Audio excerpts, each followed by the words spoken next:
O nome REAC são 4 palavras, né?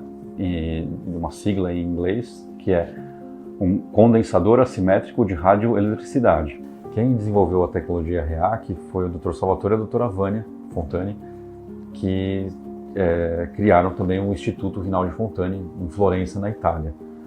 Ela foi criada para abordar a fisiopatologia adaptativa e por isso ela tem 2 características. Uma, que ela gera uma interação com o sistema nervoso sem ser estimulante. Ela trabalha num nível de ondas neutras, então ela não cria novas adaptações, né? A sinalização que é feita com essa interação da tecnologia com o sistema nervoso desperta o sistema de autorregulação do próprio organismo. Então ela é uma onda neutra, que não gera esse estímulo, e que ao mesmo tempo acorda o sistema de autorregulação procurando uma adaptação mais funcional. Então, antes de curar alguma coisa, a busca é atingir o nível mais profundo do processo de adoecimento, equilibrando o desbalanceamento elétrico das células, né? Que na visão da fisiopatologia adaptativa é onde nasce as disfunções e isso ao longo do tempo vai se tornando umas doenças, vai manifestando sinais, sintomas, né? Bom, eu tenho 20 anos de formado e há 11 anos que eu trabalho com a tecnologia REAC.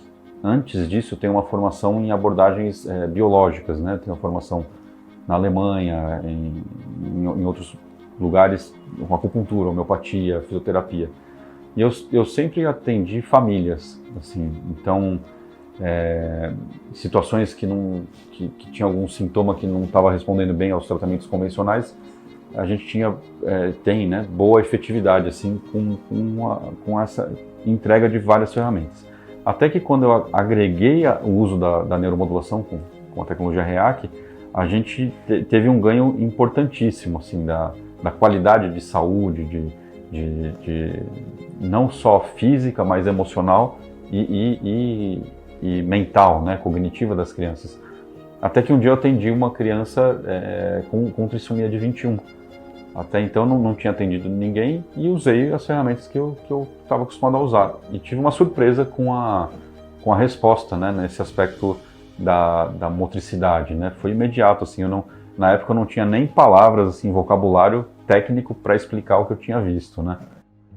E falaram que o Dr. Fábio era uma referência utilizando a terapia REAC, e eu vim para consulta para poder enxergar a terapia REAC como um complemento de tudo que a gente busca no bem-estar, não só do Francisco, mas da Maria Clara e da Maria Antônia. Dentro do que o Dr. Fábio fez toda a anamnese, eu senti que houve uma melhora significativa, principalmente na parte de foco atencional e na memória.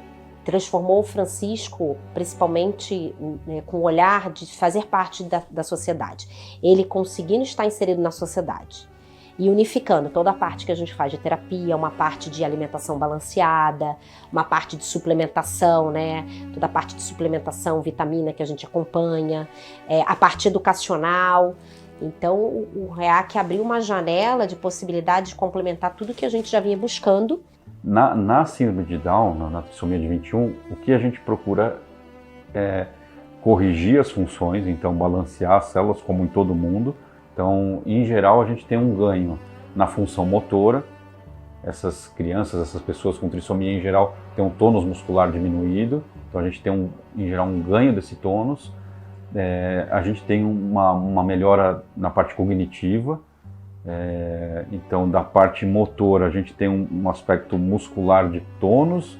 E daí a gente tem um movimento mais refinado. E desse movimento a gente vai para um aspecto cognitivo mais refinado, cortical, né, do cérebro.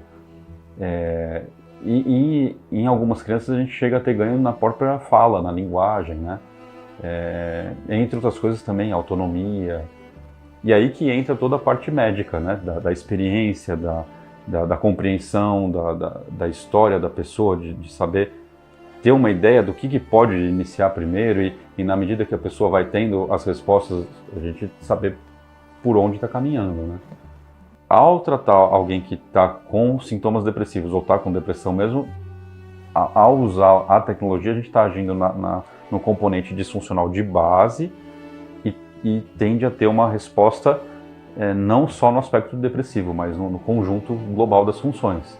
Algumas pessoas que podem procurar essa terapêutica para a depressão pode começar a ter ganho no sono, por exemplo.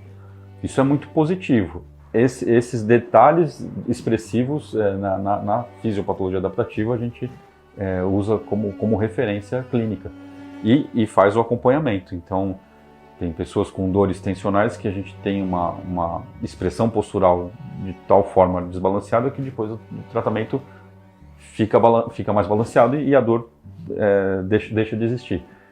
Quando a gente pensa no diagnóstico, para médico, a gente pensa num processo de semiologia, que é o estudo dos sinais e sintomas, né?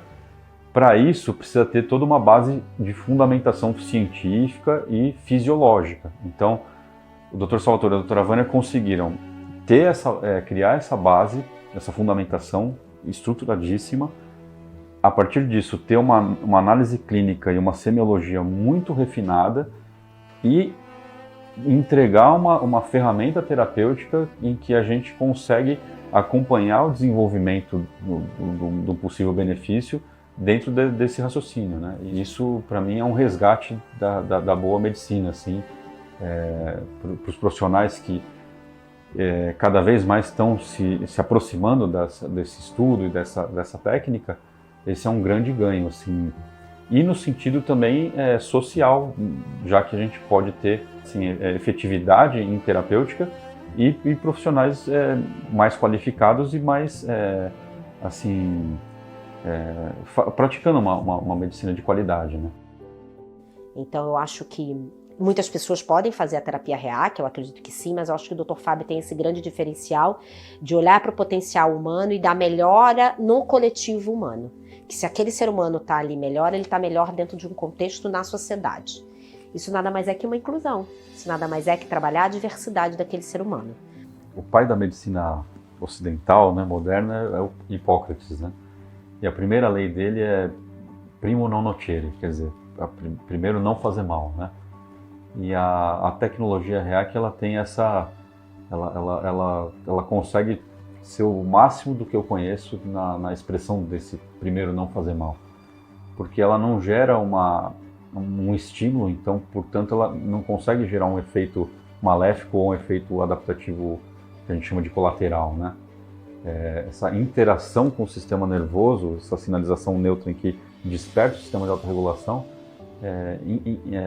faz com que eu, como médico, cumpra a primeira lei de Hipócrates de forma perfeita, né?